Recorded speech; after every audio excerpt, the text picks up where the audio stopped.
High everyone, আসসালামু আলাইকুম, welcome back to my channel. আশা করছি সবাই অনেক ভালো আছেন। আলহামদুলিল্লাহ, আপনাদের সবার ভালোবাসায় আল্লাহর অশেষ রহমতে আমরাও ভালো আছি। আজকে হলো সেপ্টেম্বরের 7 তারিখ, শনিবার, আর এখন বাজে হলো বিকাল 3:35। আজকে আমাদের ঘরটা একদম ঠান্ডা, কারণ আমাদের ঘরের যে বিচ্ছু আমার আর্ট পাপা, সে চলে গেছে তার বাবার সাথে বাজার। ঘরের মধ্যে আছি হলো আমি আর আমার বাবা।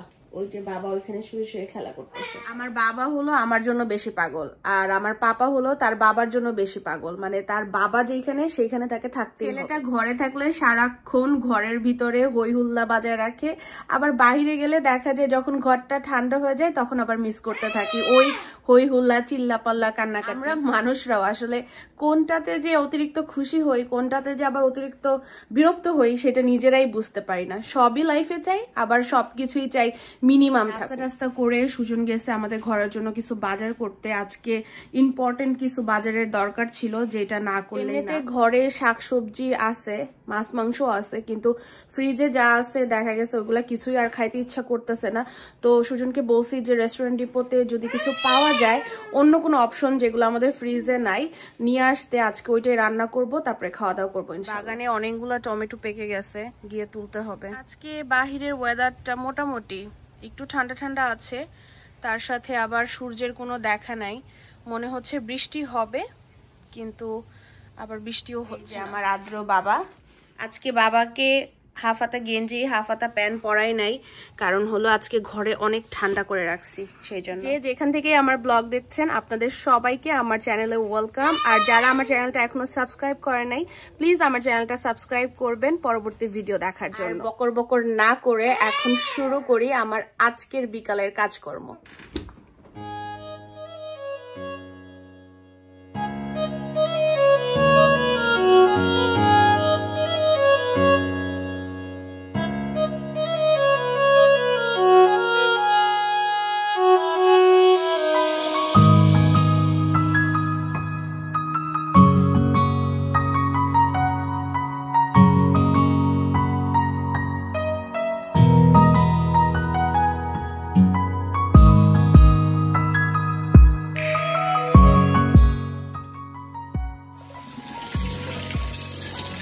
জাল দিতে দিতে এই স্টিলের পাতিলগুলোতে চায়ের রঙের একটা আবরণ পড়ে, তো এই স্টিলের ঝাওয়া দিয়ে যদি ঘষা দিই এগুলো উঠে যায় একদম। এটা নতুনের মতো হয়ে যাবে, পুরা নতুনের মতো হয়ে গেছে। আর একটু শক্ত করে ঘষা দেওয়া যায়, কিন্তু এই যে আমার নখের জন্য ওইটা আমি আর পারতেছি না। নখটার মধ্যে যে কি পরিমাণে ব্যথা, একটু কিছু লাগলেই না টন করে ওঠে, মনে হয় যে ব্রেনের মধ্যে যে আঘাত লাগতেছে। যাই হোক, এটা আমার আঙ্গুলটা ভালো হইলে আরো সুন্দর করে ক্লিন করবেন সব। কি হলো, আবার তেল রিফিল করতে হবে। তেল নাই, তেল আমরা ক্যানোলাটা ইউজ করি। এইটা রেস্টুরেন্ট ডিপো থেকে বড় প্যাকেট কিনে আনি। এই প্যাকেট অনেক দিন যায়, মাঝে মাঝে আবার অনেক সময় দেখা যায় যে রান্নার পরিমাণ বেশি হয়ে গেলে তখন আবার একটু কম মাস যায়। বাট এরকম একটা বড় কিনে আনলে আমাদের মোটামুটি 4 থেকে 5 মাস তো ইজিলি যায়, যদি রান্না বেশিও থাকে। আর তারপরে যদি কম রান্না থাকে 6 মাস পর্যন্ত চলে যায়। এটা একদম শেষ, একটুখানি আছে। আজকেও সুজন গেছে তেল আনতে, বাজারে তেলও আনতে হবে। যতটুকু আছে ততটুকু আমি ঢেলে রেখে দিই, ইউজ করা যায়। অনেকেই আমাকে বলে আমি তরকারিতে তেল বেশি খাই। হ্যাঁ, যেটাতে তেল বেশি দেওয়ার প্রয়োজন সেটাতেই বেশি খাই, যেটাতে তেল কম দিলেও চলে সেটাতে কম দিয়েই খাই। আমার কাছে রান্না শুধু রান্না করে খাওয়ার জন্য খাওয়া আমি পছন্দ করি না, আমার ভালো লাগে না। তাই সেজন্য আমি যখন রান্না করি সবকিছু প্রপার করে রান্না করার চেষ্টা করি। আমার মানসিক শান্তি লাগে আর খাবার খেতে অনেক মজা লাগে। তো এই যে শেষ পর্যন্ত মাত্র ওই অর্ধেক জগ তেল ছিল, এটুকু ইউজ করে আজকে তো নতুন করে আবার তেল আনতেছি, সেটা আবার রেখে দিব স্টোরেজে।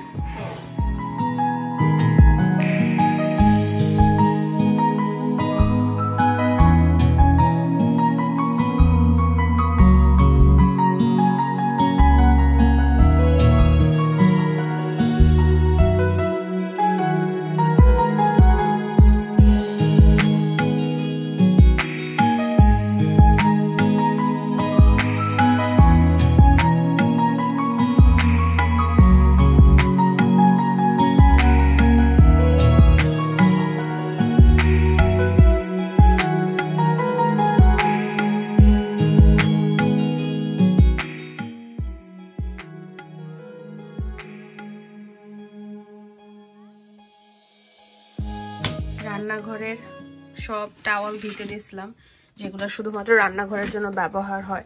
আমি রান্নাঘরের জন্য সবকিছু হোয়াইট ব্যবহার করি, যাতে করে ব্লিচ দিয়ে ধুইতে পারি। না হলে দেখা যায় যে হলুদের দাগ যেই পরিমাণে লাগে, ব্লিচ ছাড়া এগুলো উঠানো পসিবল না। এগুলো সব ফোল্ড করে রাখতে হবে।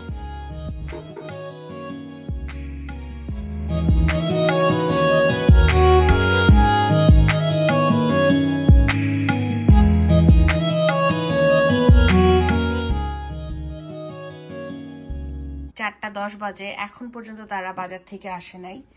ভাবলাম যে আমি বসে না থেকে চালটা ধুয়ে বসাই দিই, ভাতটা অ্যাটলিস্ট হয়ে যায়, তারপরে যাই আনে বাজার থেকে সেটা রান্না করে ফেলবো। চালটা একটু বেশি করে ধুতে হয়, নাহলে দেখা যায় ভাতটা ঝরঝরা হয় না। বলতে বলতে চলেই আসছে, মাত্র ভাত বসাইছি। Thank you. আরে লেট হয়ে গেছে। শ্রিম টেম্পোরা আনতে লাগছিলাম, ওই যে মনে আছে যেটা তোমার পছন্দ, ওইটা। আবার কই যাও? কোথায় যাও? গাড়িতে? তুমি 2টা পানির বোতল কিভাবে আনছো?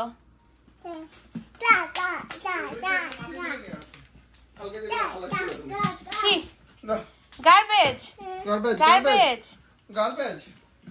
যাও, এটা গার্বেজ করো, গার্বেজ করো প্লিজ প্লিজ। বাজার থেকে ফ্রুটস আনছে। এটা হলো আমাদের ছোট স্টোরেজ। এই স্টোরেজটা গুছানো থাকলে দেখতে এত শান্তি লাগে, আর গুছানো না থাকলে একদম মনে হয় যে সব আমি সব প্যাকেটের মশলা রেখে দেই, যেটা যেটা দরকার হয়, ইন্ডিয়ান পাকিস্তানি মশলা যখন যেটা লাগে। আর এইদিকে হলো সব এক্সট্রা খাবার, বিস্কিট টিস্কিট, কফি টফি, তেল টেল যা কিছু আছে। এখানে ঝুড়িটা হইলো, এখানে আমি শুকনা মশলা যেগুলা গরম মশলা সেটা রেখে দেই। এই লাল ঝুড়ি ডালের ঝুড়ি, এখানে শুধু ডালই থাকে। আমার সবকিছু একটু বেশি অর্গানাইজ থাকতে হবে, আমার ভালো লাগে এরকম লাইনে লাইনে সবকিছু।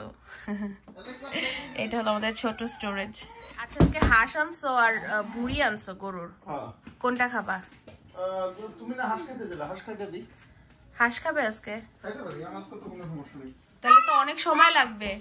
হাঁস এটা পুরো শক্ত, হাঁস এটা ফ্রিজে রেখে দাও, আজকে ভুড়ি রান্না করে ফেলি। জন্য আমি এখানে আগে একটু গরম পানি বসাই দিই, সামান্য একটু লবণ আর একটু হলুদ দিয়ে দেব।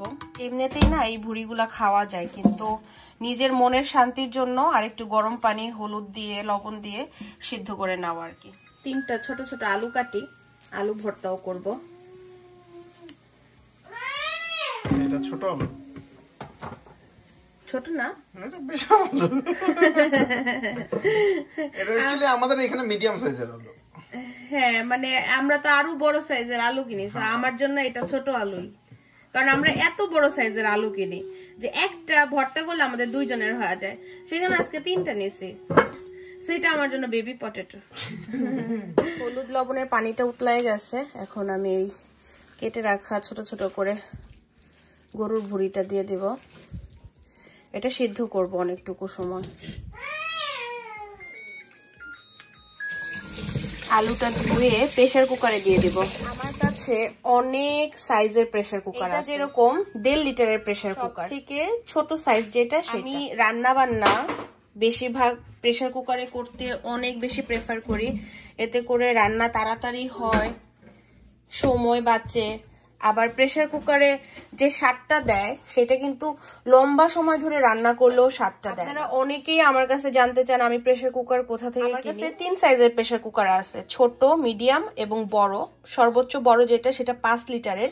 এই সবগুলা প্রেসার কুকার আমি অ্যামাজন থেকে। অ্যামাজনে যদি প্রেসার কুকার লিখে সার্চ দেন তাহলেই চলে আসে।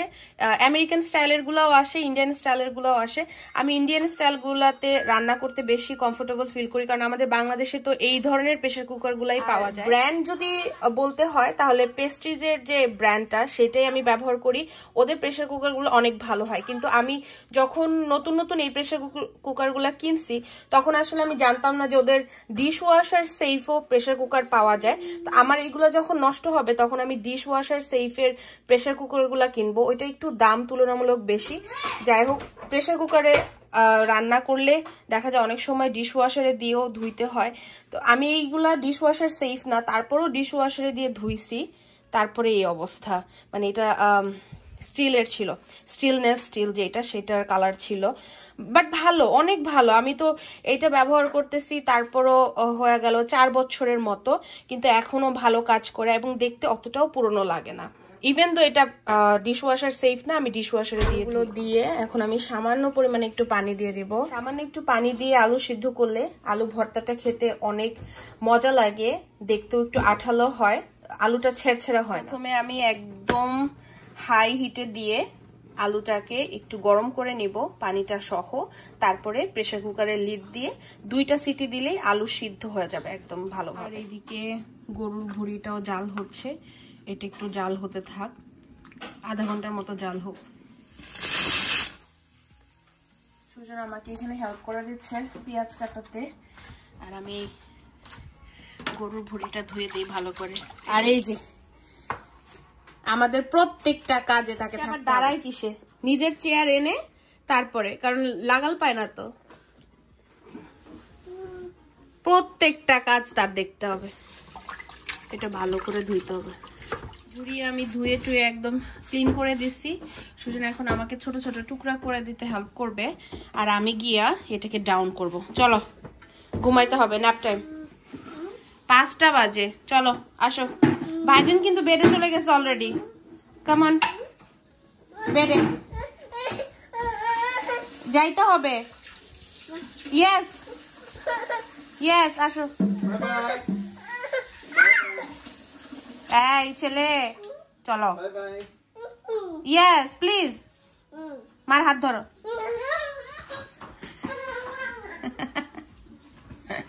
চলো, ভাইজান বেডে চলে গেছেন অলরেডি,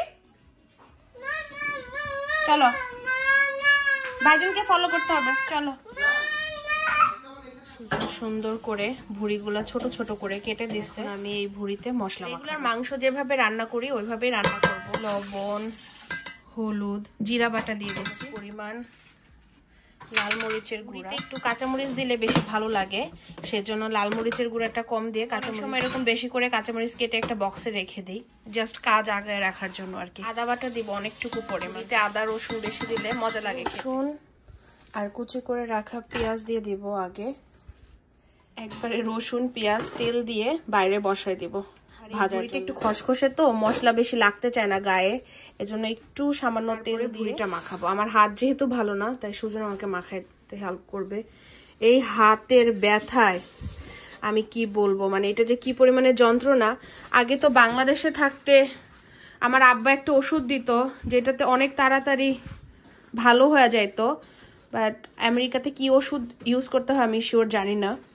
এটা বছরে একবার হয় আমার কোনো না কোনো একটা আঙ্গুলে, তো এই বছরে এই আঙ্গুলে হয়েছে। উফ, এইটা মানে আঙ্গুল দিয়ে আমি কিচ্ছু করতে পারি না, কিচ্ছু না, কি যে ব্যথা এটা, আল্লাহ রে। আজকেও বাহিরে রান্না করে ফেলবো।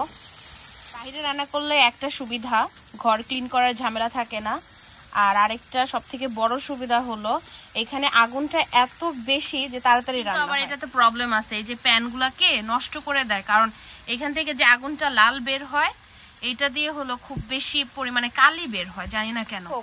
তারপরও যে রান্না তাড়াতাড়ি হয় এটাই সব থেকে বড় ব্লেসিং।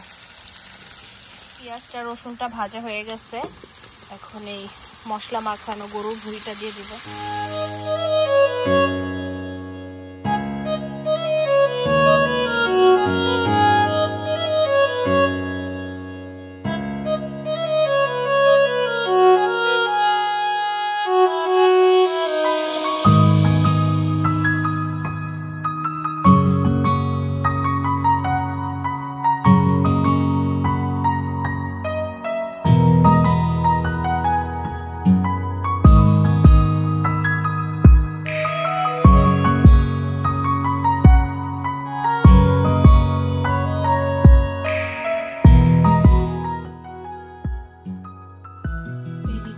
আলুটাও সিদ্ধ হয়ে গেছে, মাত্র 3টা সিটি দিছি, এতেই আলু এত সুন্দর সিদ্ধ হয়েছে।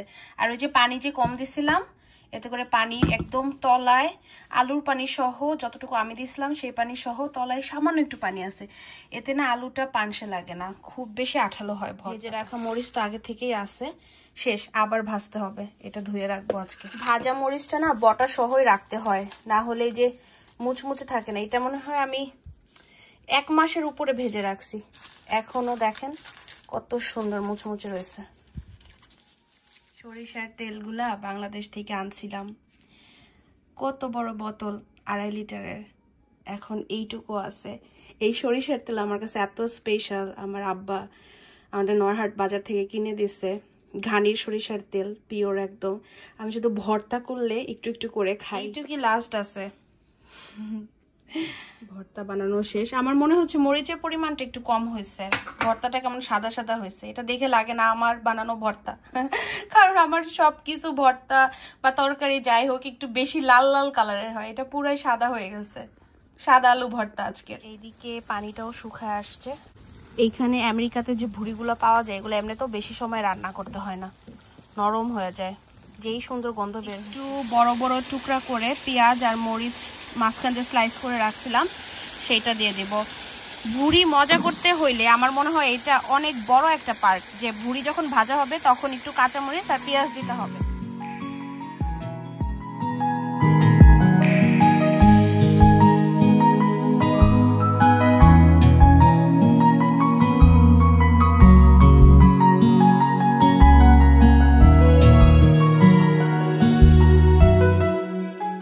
সারাদিনে একবেলা ভাত খাওয়া হয়, সেটা যদি হয় এরকম গরম গরম ধোয়া ওঠা ভাত, তার সাথে আলু ভর্তা ঝাঁঝালো সরিষার তেল দিয়ে, আর তার সাথে যদি হয় গরুর ভুঁড়ি ভাজা, তাহলে খাবারটা জমে যে পুরো ক্ষীর, সেটা তো আর বলার অপেক্ষায় রাখে না।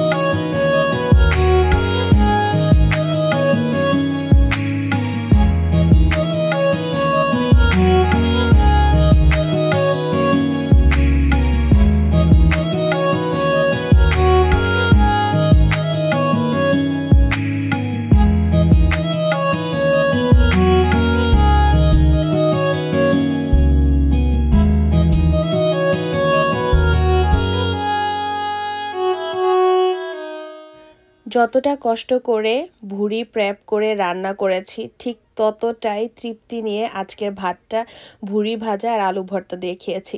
আলহামদুলিল্লাহ সব কিছুর জন্য। আমরা খাওয়া দাওয়া শেষ করতে না করতেই চলে এসেছে আরদের ফেভারিট মামা আর তার ফেভারিট বাঁধন আন্টি আরদের সাথে খেলা করার জন্য।